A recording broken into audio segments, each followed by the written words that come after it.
Hello friends. तो हम लोग देख रहे थे चैप्टर 12 जैव प्रौद्योगिकी एवं इसके अनुप्रयोग। तो दोस्तों हम लोग ऑलरेडी पार्ट 1 और पार्ट 2 को कवर कर लिया है। तो आज हम लोग पार्ट 3 देखने वाले हैं। तो इसमें आज हम लोग देखेंगे कि जो जीएम प्लांट्स होते हैं यानी कि आनुवांशिक रूपांतरित जो पादप होते हैं उसमें पीड़क प्रतिरोधी पादप क्या होते हैं, ठीक है, और ये पीड़क प्रतिरोधी कैसे पादप को तैयार किया जाता है। तो आज हम लोग इसी को देखने वाले हैं। हमने कल बात की थी पिछले वीडियो में कीटरोधी पादप क्या होते हैं, जैसे कि हम लोगों ने देखा था बीटी कॉटन। ठीक है, तो चलिए आगे हम लोग बढ़ते हैं, पीड़क प्रतिरोधी पादप को देखते हैं। ठीक है, तो देखिए पीड़क प्रतिरोधी पादप। ओके, तो बोल रहा है कि सूत्रकृमि। सूत्रकृमि समझ रहे हैं? सूत्रकृमि कहने का मतलब है जो भी कृमि फसलों में लगते हैं, फसल को बर्बाद करते हैं, ठीक है, वो होते हैं सूत्रकृमि। ठीक है, तो यानी कि जो सूत्रकृमि होते हैं, तो जैसे कि यहाँ पर एग्जाम्पल उसका नाम दिया है उस सूत्रकृमि का, मिल्वा डेगाइन इनकोग्निसिया। ठीक है, तो ये क्या होते हैं, जो सूत्रकृमि है किस किस के जड़ों में पाई जाती है, जैसे कि तंबाकू हो गया, टमाटर हो गया, बैगन हो गया, इनकी जड़ों में क्या होते हैं, लग करके उनमें संक्रमण उत्पन्न कर देते हैं, जिससे कि उनकी उत्पादन जो है ना घट जाती है। मतलब उत्पादन मतलब कि डिक्रीज कर जाती है, कमी आ जाती है उत्पादन में।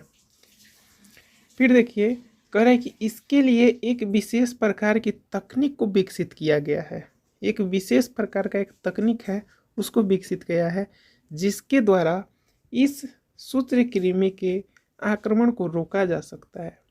अगर ऐसे ही चलता रहा, मतलब इस कृमि को अगर नहीं रोका जाता, ठीक है, तो इससे क्या होगा कि जो तंबाकू, टमाटर या बैगन का जो उत्पादन है उसमें काफ़ी ज़्यादा कमी आ जाएगी और वो प्लांट्स जो हैं हमेशा संक्रमित ही रह जाएंगे।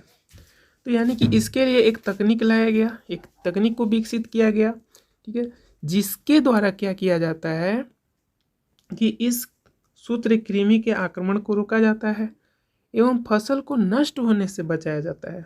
ठीक है, फिर कह रहा है कि फसल पर पोषी पौधों में ऐसे दो जीन्स का प्रवेश कराया जाता है जो सूत्रकृमि के प्रति विशिष्ट होते हैं। यानी कि जो फसल परपोषी जो पौधे होते हैं, यानी कि वैसा जो पीड़क प्रतिरोधी पादप होता है, वैसा पादप को तैयार करने में दो जीन की ज़रूरत पड़ती है। कितने जीनों की ज़रूरत पड़ती है? दो जीनों की ज़रूरत पड़ती है। फिर उसके बाद कह रहा है कि जो सूत्रकृमि के प्रति विशिष्ट होते हैं, ठीक है, इसके लिए क्या किया जाता है कि दो जीनों को डालने के लिए एग्रोबैक्टीरियम ट्यूमिफेसियंस जीवाणु का उपयोग किया जाता है। यानी कि क्या कह रहा है कि पीड़क प्रतिरोधी पादप को तैयार करने के लिए, ठीक है, एग्रोबैक्टीरियम ट्यूमिफेसियंस जीवाणु का हम लोग प्रयोग करते हैं। तो इसको ध्यान में रखिएगा। ठीक है, ये क्वेश्चन यहाँ पर काफ़ी हाईलाइटेड है, ऑब्जेक्टिव क्वेश्चन है कि पीड़क प्रतिरोधी पादप को तैयार करने के लिए कौन सी जीवाणु का प्रयोग किया जाता है, तो उसका नाम है एग्रोबैक्टीरियम ट्यूमिफिशियंस।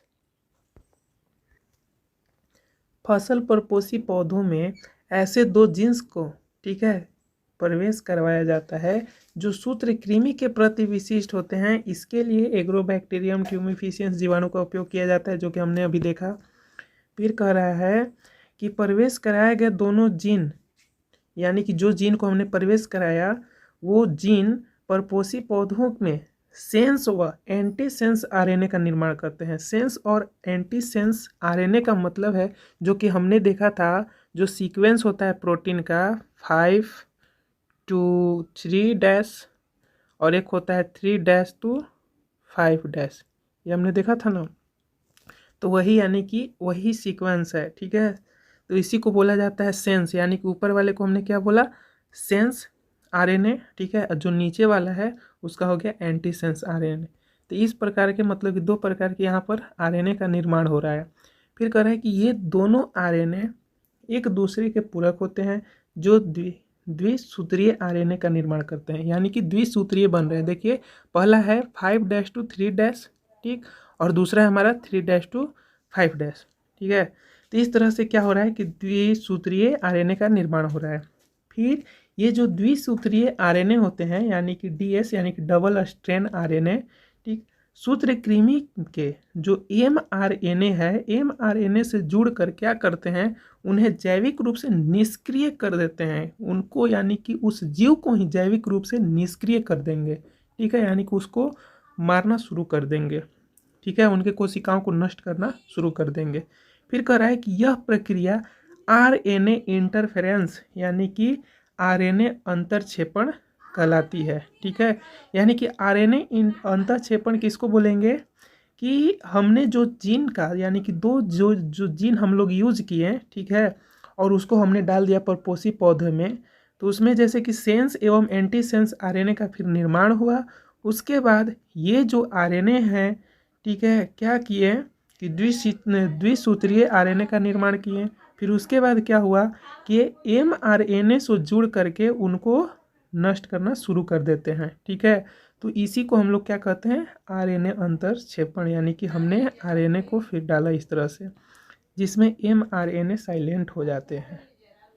ठीक है, फिर इसके बाद क्या होता है कि इसके फलस्वरूप परजीव यानी कि जो सूत्रकृमि होते हैं, ठीक है, परपोषी पादप में जीवित नहीं रह पाता है। अब वो कृमि जो उसमें धरा रहेगा उस फसल को, ठीक है, वो क्या हो जाएंगे, अब वो कृमि जो होंगे नष्ट हो जाएंगे। ठीक है, वो क्या हो जाएंगे, नष्ट हो जाएंगे। फिर उसके बाद कह रहा है कि पौधा परजीवियों से सुरक्षित रहता है और इससे फिर क्या हो जाएगा, पौधा जो हो गया हमारा सुरक्षित हो गया। ठीक, फिर कह रहा है कि इस प्रकार लाभदायक जीनों को पादपों में प्रवेश कराकर ट्रांसजेनिक प्लांट बनाए जाते हैं और उसमें पीड़क प्रतिरोधकता उत्पन्न की जा सकती है। मतलब इस तरह से हम लोग क्या करते हैं कि ट्रांसजेनिक प्लांट्स को तैयार करते हैं।